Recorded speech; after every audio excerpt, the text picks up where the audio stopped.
Here's a little trick in which I use some jokers, a red ace and some more jokers.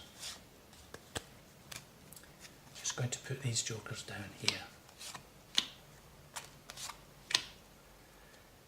Now the reason I use jokers is because the values of the cards don't matter in this trick.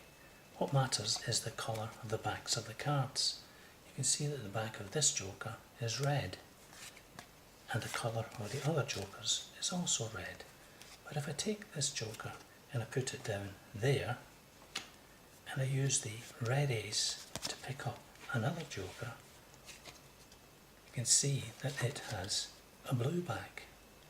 But because it's in contact with the red ace, all the other cards turn blue too.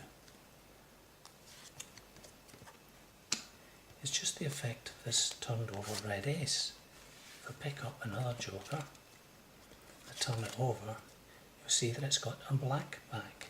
But because it's in contact with the red ace, the other jokers turn black too. Just do that once more. Use the ace to pick up the last joker, turn it over, you see that it has a purple back.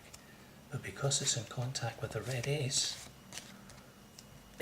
they all have purple backs too.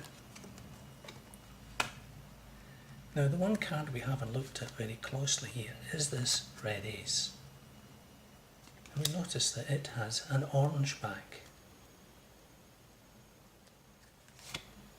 But it has the effect of changing the colours of all the other jokers so that they are different. But it doesn't finish there, because if we touch each of the cards with the red ace, we find that we've got